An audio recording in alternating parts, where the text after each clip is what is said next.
NTA News. Minister of Agriculture and Food Security inaugurates ultra-modern fish hatchery complex in Calabar.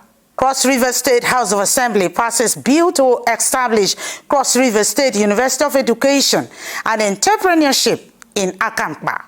Plus, residents and commuters express concern over implementation of state color on commercial vehicles with deadline expiration. Details of these and more shortly. Welcome to NTA News. I am Erika Ivi. Now the news and details.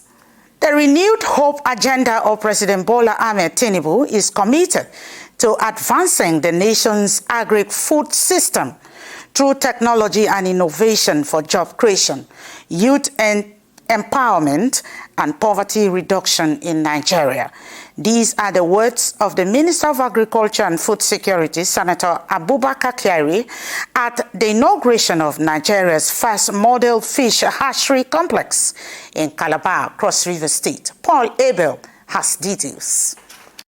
Fish farming is one major aspect in the agricultural sector, which does not only create employment and generate revenue, but also provide nutrition for many Nigerians. That is why the 20 million fingerlings and 12 million juveniles per year capacity ultramodern hatchery funded by federal government IFAD Live ND project in partnership with USAID Feed the Future is greeted with accolades by government, the private sector and all stakeholders. The project, apart from adding to the food security basket, will also serve as a hub for employment and income generation to our youth and women in the agricultural subsector. I am therefore highly delighted to be associated with this facility and hereby wish to congratulate the federal government, IFAD Life ND project, and the USAID Feed the Future project. To all our partners, including the USAID and the Life ND projects, we thank you for your collaboration and look forward to more of such interventions. The federal government of Nigeria, the Cross River State government, the USAID Feed the Future, and IFAD as a donor, as a major donor, and as well as our farmers, the rural farmers, they were impressed and they're quite delighted that this demonstration of this particular partnership has come to stay and is going to yield dividends within the Cross River State and further extend to other Niger Delta states.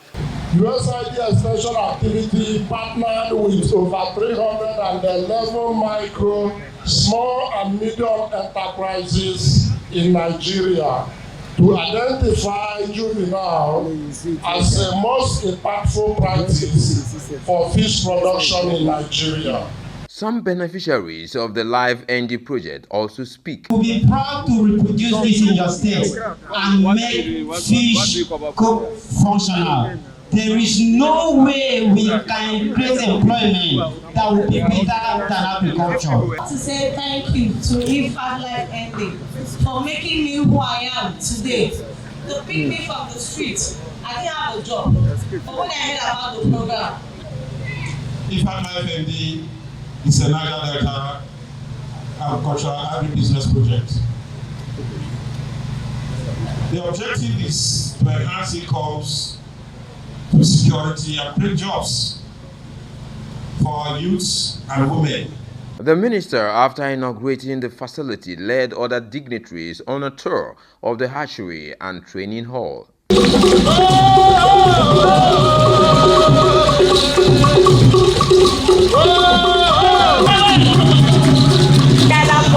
Cultural show.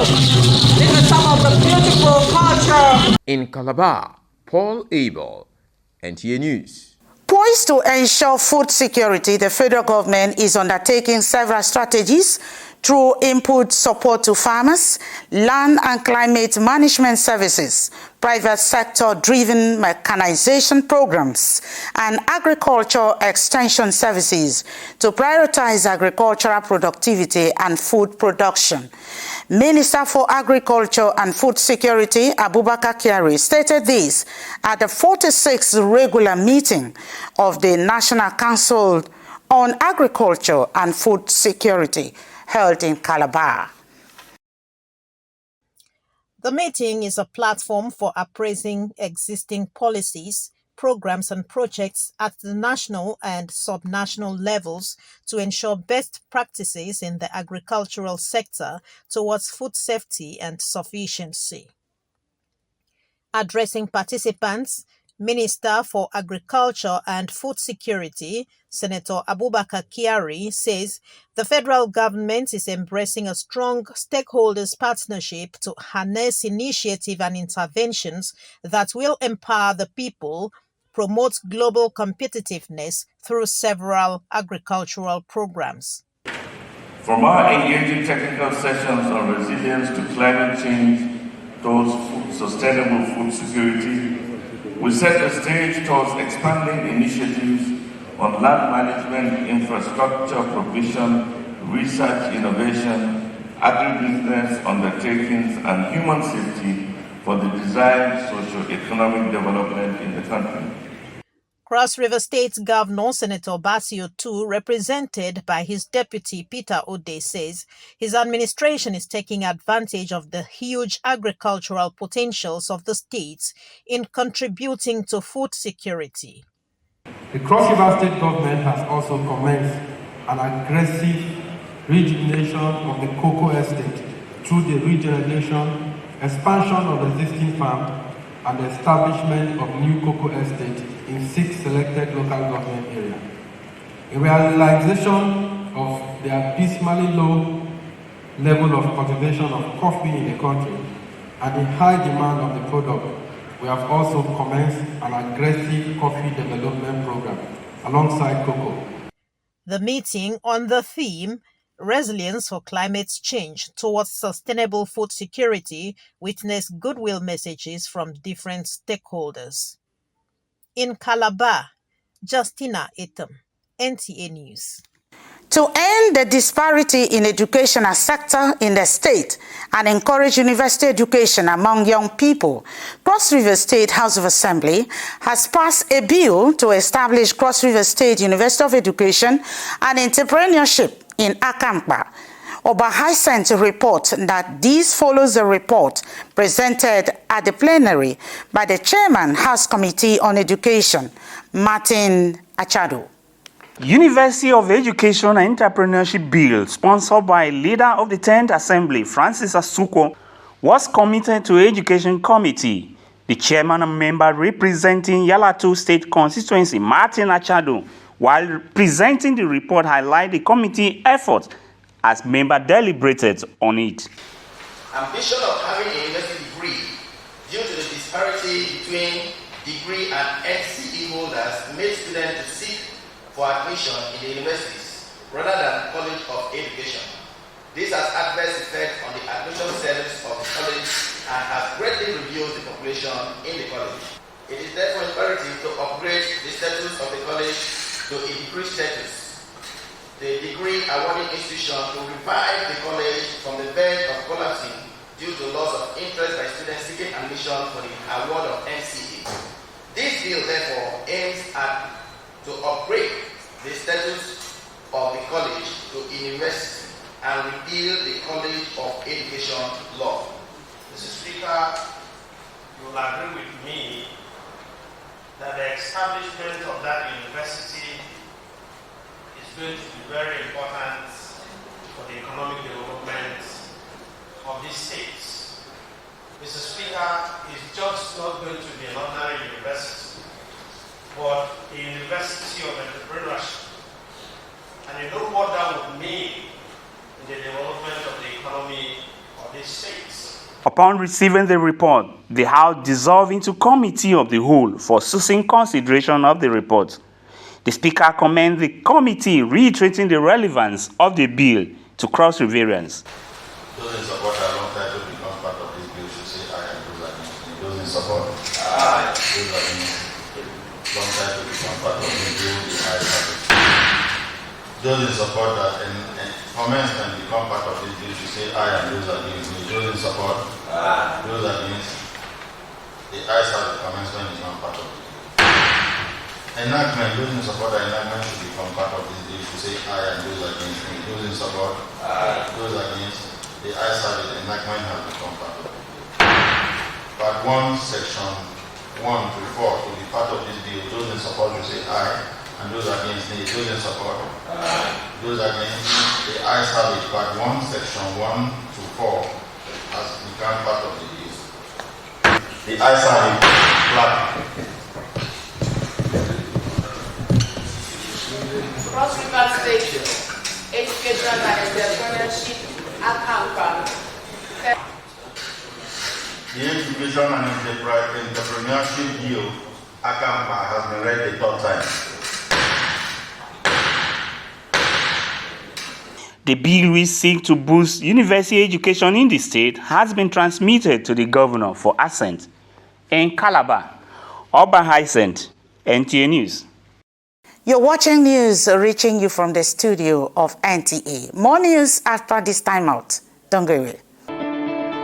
Prospective candidates seeking admission into NTA Television College JOS are hereby invited for the upcoming Diploma Aptitude Test for National Diplomas in Film and Television Production, Broadcast Journalism and Television Engineering Technology, and Post-QTME Degree Examination and Direct Entry Screening for Bachelor of Science Degree in Mass Communication, scheduled for Saturday 30th November 2024 at the college's premises along Old Government House Close, Rayfield, JOS, Plateau State by 8 a.m.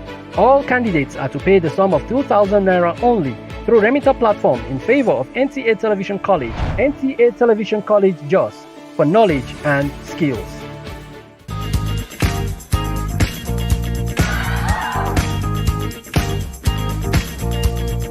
Are you looking for a secured environment with good parking space and a natural ambience? Then look no further. NTA Calabar Entertainment Ground has got you covered for marriages, parties, and all kinds of events. Have your event at NTA Calabar Entertainment Ground, you stand a chance to get a discounted rate for your event coverage. For bookings, please call Jane 0806 353 3069. Celebrate your events at NTA Calabar Entertainment Ground. NTA Calabar, the station for the people.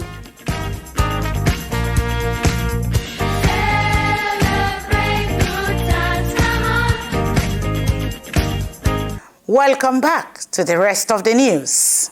Residents and commuters flying the major route in Calabar metropolis are expressing concerns regarding the implementation of the state color, blue and white, for commercial vehicles mandated by the state government. With the expiration of the deadline given by the Minister of Transportation, many road users who spoke with NTA News shared their experience and challenges. It's just that, like someone like me, when I got the information that they are trying to stop vehicles that does not have state color, I just rushed down to go and register the vehicle, my vehicle and other stuff, so that to avoid any embarrassment on the road. They said that they are starting today and they have started holding vehicles to park. So someone like me, just to avoid any issue on the road, so I said, let me just go and pay my own money. I stayed like 1 week plus at that painting place. 1 week plus before they should go and even attend to you. 1 week plus. So it's really, really affecting. They are also calling for the establishment of designated vehicle painting sites to alleviate the burden the requirements imposes on vehicle owners and operators. While some residents are frustrated by the temporary inconveniences associated with the transition, others express satisfaction with the initiative, highlighting potential benefits of a more regulated and visually identifiable fleet of commercial vehicles. Oh, this morning I had a huge challenge coming to the office. No vehicles. I had to trek a distance before I could get a vehicle to come down to the office. It's a good thing because when you look around, you'll see all sorts of colors and it is not very safe. But I want the government to stick to whatever they are doing. It's going to be for a while, though it's a challenge. NTA News remain committed to keeping the public informed about development related to this issue and will continue to monitor the situation as it unfolds. That is the news. Thanks for watching.